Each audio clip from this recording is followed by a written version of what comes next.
Here's a question from the golf and tourism industry. And we will start with, by coin toss, Assemblyman Hurd. The Mesquite economy has been struggling over the past few years, as all of you know. Please cite some examples of things you can do to help the tourism industry here in Mesquite at the federal level.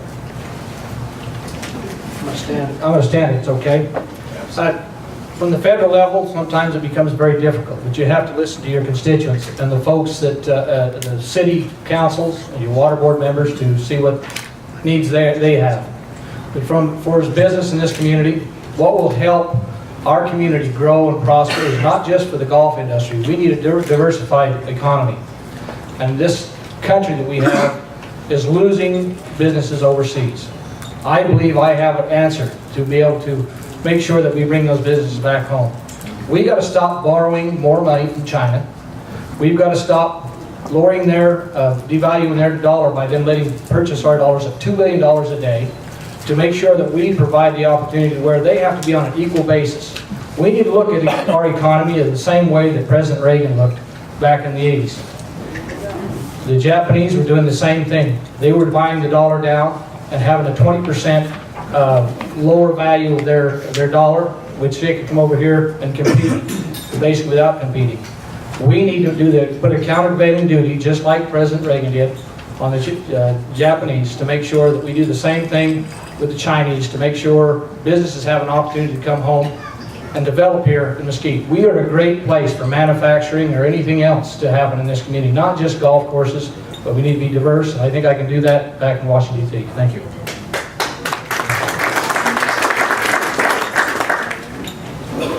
Good evening. Good evening.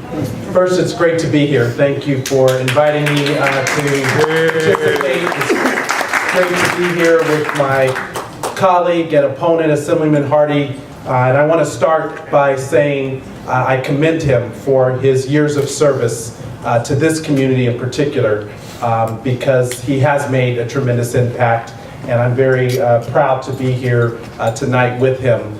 And to all of you and the moderators, specifically to the question, what can we do at the federal level to support the golf industry and other industries?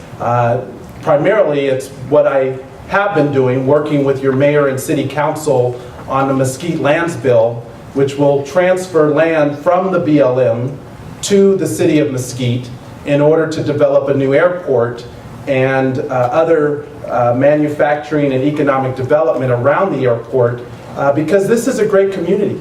Many of you moved here from other places because it's such a beautiful community. And people want to come here and visit our golf courses. They want to spend nights in our hotel rooms, get spa packages, or just relax.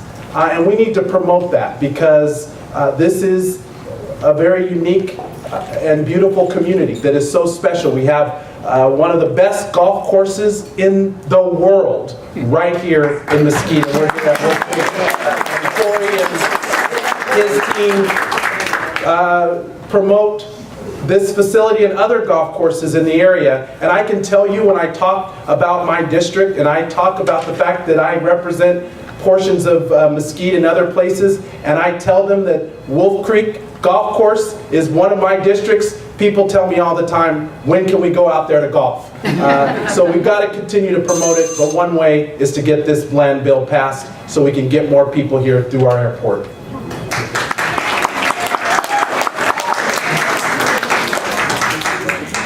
At this point, I'll be turning over, like we've done in the past, our questions to our media. I would ask you, though, please hold your applause to the very end. And if you have any comments, please hold them to the end also, so we can just expedite the questions. Thank you. We'll see how that works. Good evening, Cresent. Thank you for coming down. The ACA has resulted in Nevada's uninsured rate dropping 7%, and local Mesa View Hospital reports a significant increase in newly insured customers. Despite all the website problems in Nevada and nationally, the projections for enrollment have been well exceeded, and the rise in health insurance premiums has dropped to the lowest rate since before Reagan. do you still support the repeal of the ACA? And if so, why and what would you replace it with? I still stand that we need to repeal the ACA, repeal and replace. There are certain pieces of that ACA that we all understand that are valuable. The pre-existing conditions, your children be able to stay on until they're 26.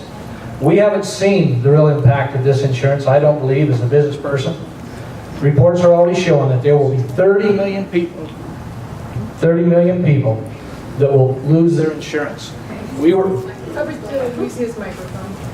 Sorry. Thank you. We were promised that we'd be able to keep our insurance. Some may have not seen that increase, and many have had to gain the value of having the insurance. But businesses are going to have to make a decision.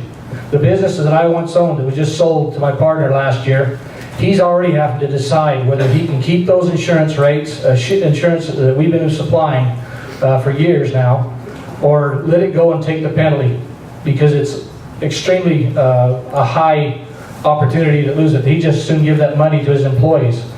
But I think once this hits, I think you're really going to see the real cause and effect of the ACA. People may have benefited, but I think many more people will lose. Thank you.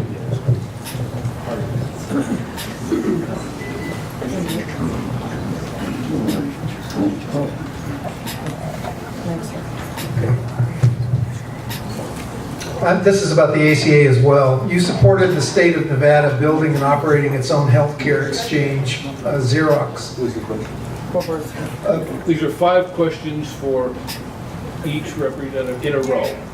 So Mr. Hardy will do 5 questions in a row, and then Mr. Hardy. Turn the mic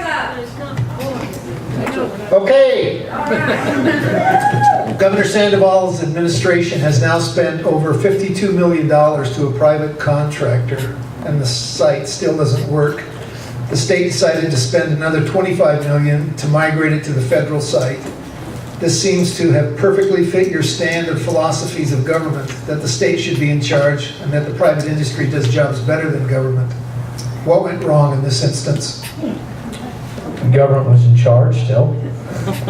We had individuals there that promised us as those state representatives that everything was on track. We continually heard that throughout interim sessions, discussions, that everything was good and everything was on track. So individuals not following up to make sure that the private sector was doing their job, I believe that's still a government problem. We have to make sure that we evaluate, we study, we make sure that we're paying people to do the right thing. And when that doesn't happen at the government level, I think that sometimes that costs us. But that's just my opinion. Okay, the next question. If you were in Congress right now, would you support the Paycheck Fairness Act that would require women to be paid equally for equal work? If so, why? If not, why not? You know, I support equal pay for equal work all the way across the board. I believe that women should be paid for the same equally for the same job that a man is doing. But we continue to strive to make more laws that are unenforceable, that put more liability on the employer.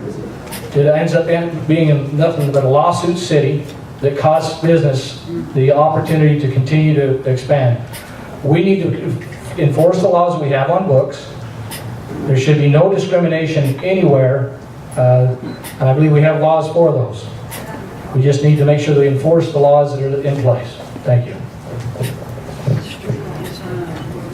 All right. It is undisputed that local rancher Cliven Bundy has been disobeying federal court orders for many years now and continuing to trespass and use federal land as if it was his own. And you have publicly supported him last April, including appearing at a rally of Bundy's armed militia.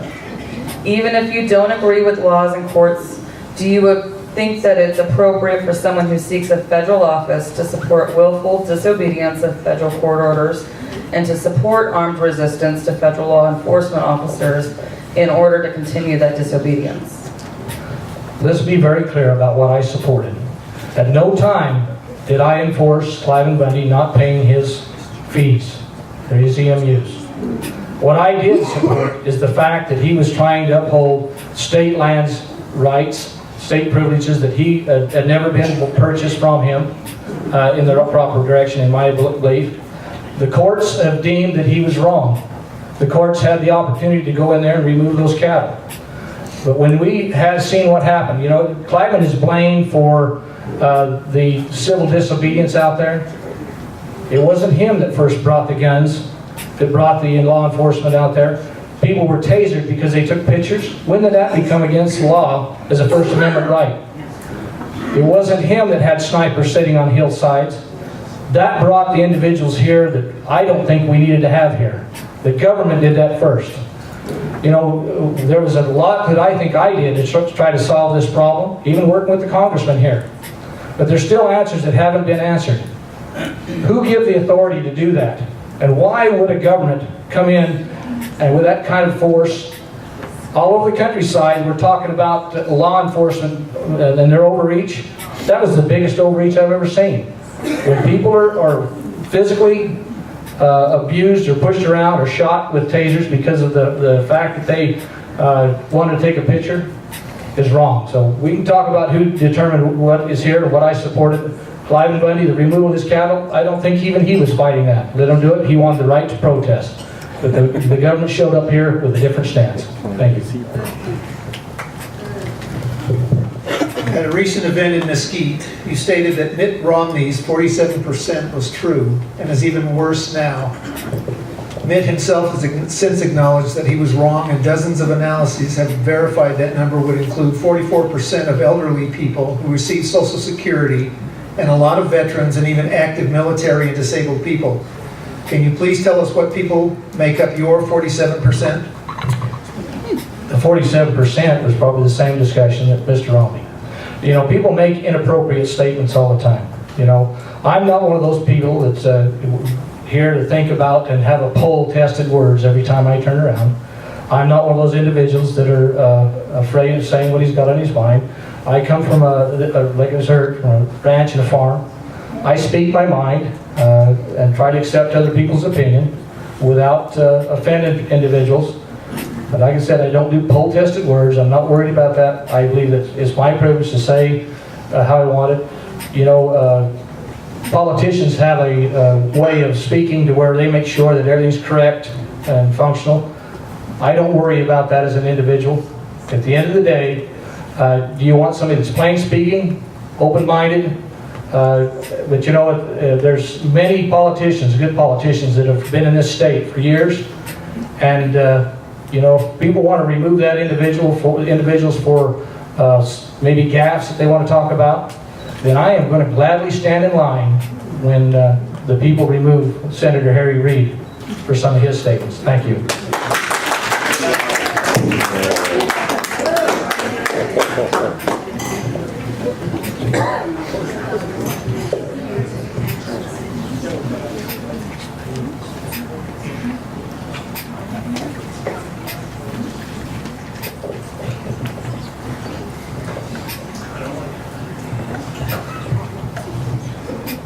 How's the ticker?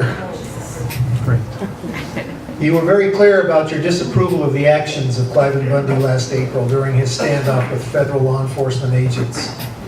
Nevertheless, the BLM left and Bundy continued to allow his cattle to trespass, seemingly without consequence. Why hasn't the federal government been able to enforce the court order? Thank you, Mike. Cliven Bundy is a lawbreaker, and he will be held accountable as any other person who breaks federal law. Again, please, no applause. The BLM also used excessive force and did not handle the operation properly in the collection of those cattle.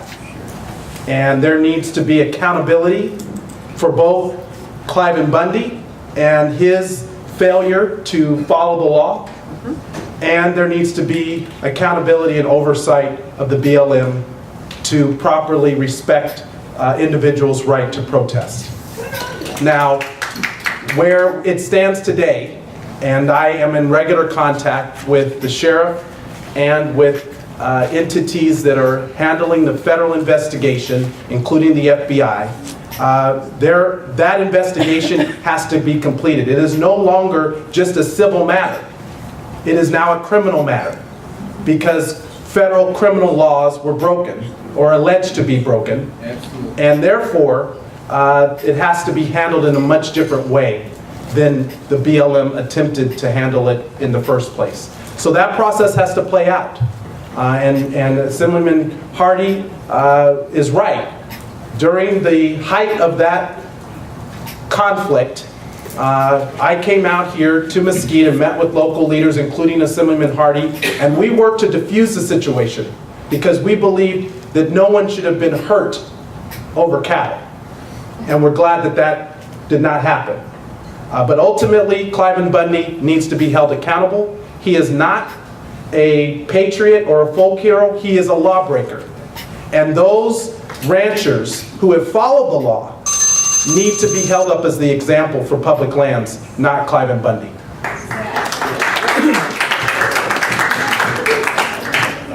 Congressman Horsford, let's switch areas for a minute. And I know we'd like to talk everything about Mesquite and what influences us, but as a member of Congress, you have some significantly larger issues to deal with. The United States appears to be getting involved in another Middle East military situation with ISIS. It's scary. We know they are bad folks and they need to be stopped. I'd like your opinion on what you will support today, and if you can see a case where we would be drawn into another war where we have full complement of boots on the ground. Thank you.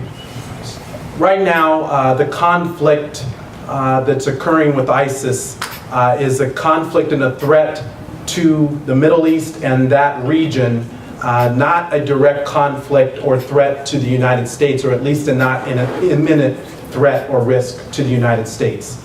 I supported the bipartisan vote that did happen in Congress on the Senate and the House, where we approved airstrikes along with our international allies, including Saudi Arabia, the UAE, and Jordan, among others, and other international allies, as well as the authorization to train and equip moderate Syrian fighters through December 11th.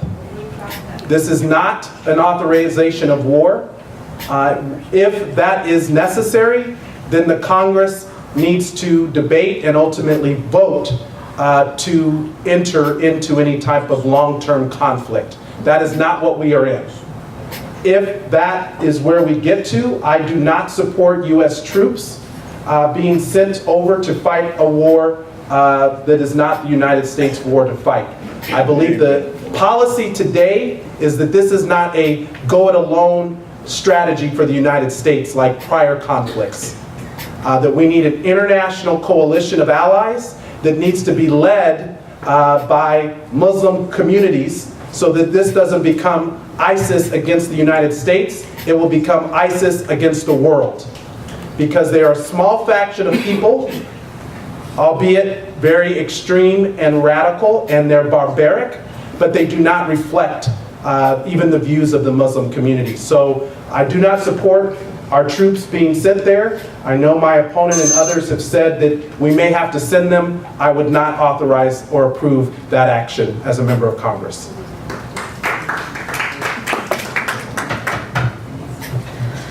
You supported equal pay for equal work, including the Paycheck Fairness Act that was rejected by House Republicans.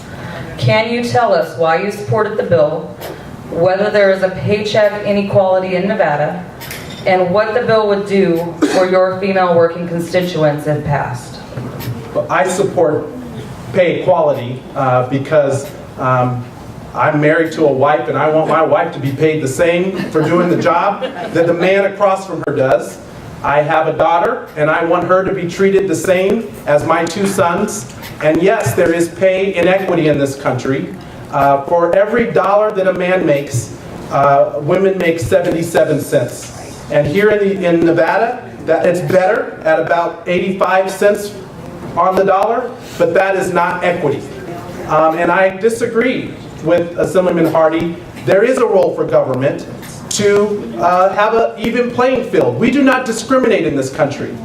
I don't support the concept of 47%. I believe in equality and equal treatment for every person. And women deserve equal treatment, and it's a shame that in 2014, we're even having this debate. Yeah. It is. It's a shame. And so I will continue as an advocate for issues around equality and to address the income inequality that exists in this country as well. One of the reasons that we need to address the pay for women is that women are now about 40% of heads of households in many families. And when that woman is not being paid the same, that affects that entire family. And if they're on government assistance or in poverty, then each one of us as taxpayers ends up covering that expense. So why should we subsidize corporations when the average restaurant CEO last year in 2013 made almost $11 million a year, compared to the minimum wage worker that made $14,500. That's what's wrong. And that's why we need pay equity at every level so that we can close this income gap and treat people fairly and equally in this country. Congressman Horsford, you sponsored a bill that got a veterans clinic funded for Pahrump. We're also a long way from Las Vegas. What are the chances of us getting something like that here? Well, let me first say it took us over 2 years. This was approved in a prior budget by a prior Congress to fund that Pahrump VA clinic. So I can't take credit for that. That was done before me.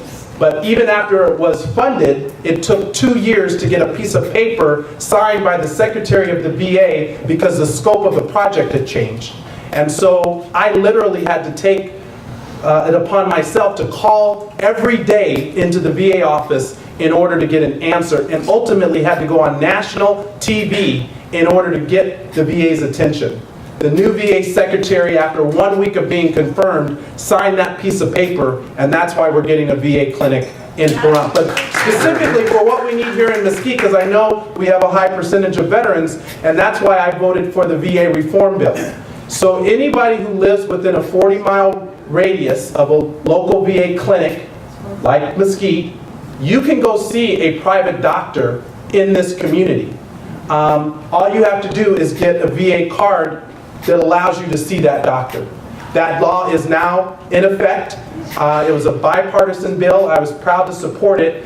In addition to that, it also provides $15 billion of additional funding, $10 billion for VA health care, and $5 billion for VA benefits care. Because we have to keep our promise and our commitments, not just to the men and women who serve us on the battlefield, but once they come home, to get health care, to get their benefits paid, to have access to housing, to not be homeless, and that's why I supported that VA reform bill. If you don't know how to get to see your doctor, I have an outreach office here the third Wednesday of every month, 9 to 10:30. You can come down at the senior center, come and talk to my staff so that you can find out how you can go and see a private doctor and not have to go out of the community to see a doctor for your VA needs. That's almost as good as having a clinic here, right? Back to the issue of pay. A lot of people in Mesquite work full-time and are still below the poverty line. Some work a job and a half and are still below the poverty line. Do you support increasing the minimum wage to a level that is at least as high as it was in 1968 when I was getting it? Of course, as adjusted for inflation. If so, both of us, I've inflated too. What benefits do you think that would bring to Mesquite if it was enacted? I do support increasing the federal minimum wage to $10.10 an hour because of what I said earlier, which is today, $7.25 an hour equals $14,500 a year. And 2/3 of minimum wage workers are women. Half of them are head of their household. And this is a problem in this country where we have to address the inequalities that exist. Now, I supported the increase in the state minimum wage to $8.25, $1 more than the federal minimum wage, set on inflation, and that was a bipartisan agreement. I had colleagues in the state Senate that voted with that as Republicans because they understood that it was good for the economy to help move people into the middle class. And this should not be a partisan issue because there is recognition that by supporting those workers in the middle class or minimum wage workers, it helps the economy.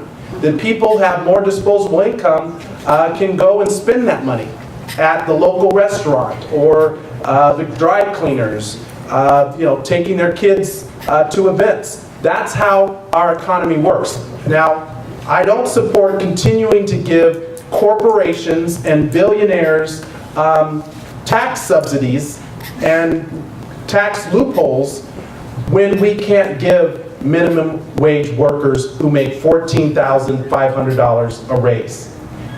I have nothing wrong against people who are rich. The restaurant CEOs that made $11 million, God bless you. But they need to recognize the only reason they made that $11 million in 2013 was because of that minimum wage worker who was selling that product to all of us as consumers. And they deserve the opportunity to provide for themselves and their family, just like that CEO who made $11 million last year.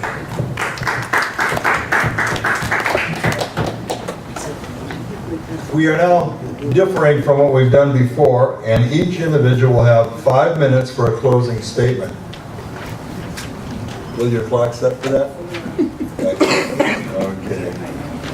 Okay. And because we started with Crescent Hardy, we will end with Stephen Horsford. So you have 5 minutes. Well, first, thank you, Al. Thank you to the media panel, to my colleague, Assemblyman Hardy. It's great to be here. And for all of you, this is how democracy works. Yes. For you all to be here for as long as you have, to hear from all of us as candidates who are asking for your vote and your support, thank you for coming out and caring enough about who represents you. I decided to run for Congress after serving in the state Senate for 8 years because I wanted to make a difference. And I don't just say that rhetorically. Congress is broken. As an institution, it is failing the American people. And I am as frustrated as you are in why our government can't work better. It's too partisan, and there's too much gridlock. And as a freshman in the minority, I didn't go back to Washington to be part of that. I went back there to represent all of you.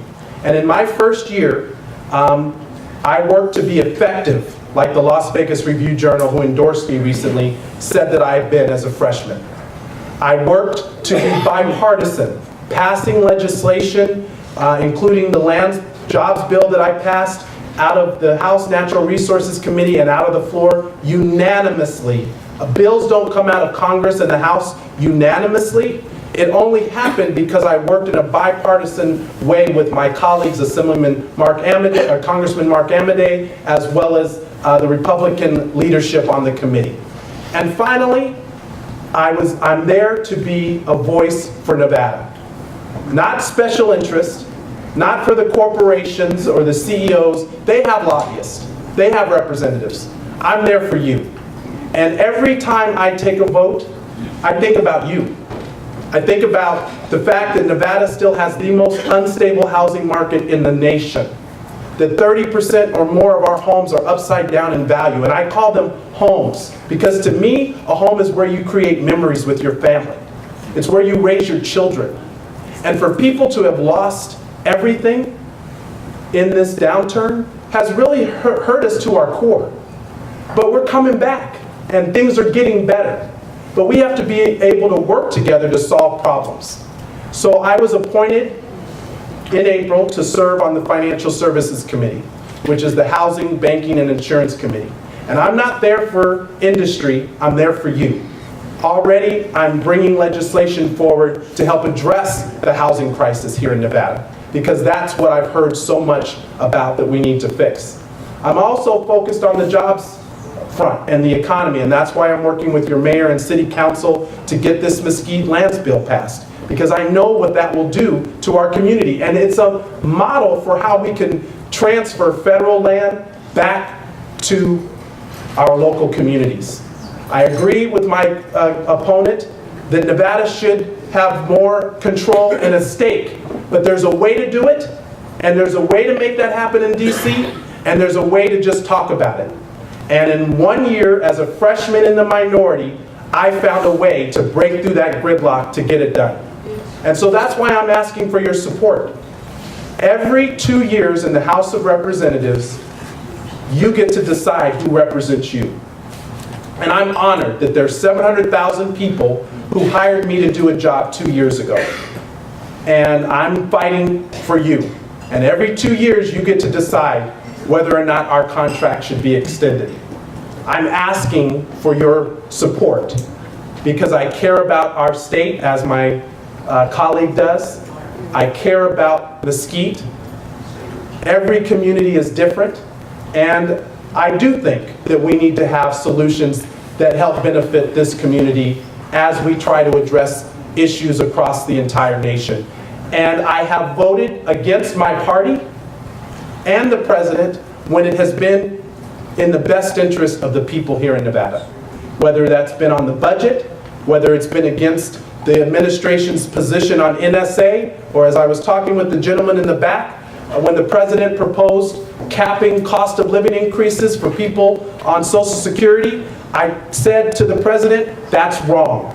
I won't support it, and I won't support your budget. I actually voted for Chairman Ryan's budget that year because it did not include a cost of living cap on Social Security. So I'm asking for your support. I appreciate you being here tonight, and thank you very much for allowing me to serve you these first 2 years, and I hope that I can continue to do that for many more years to come.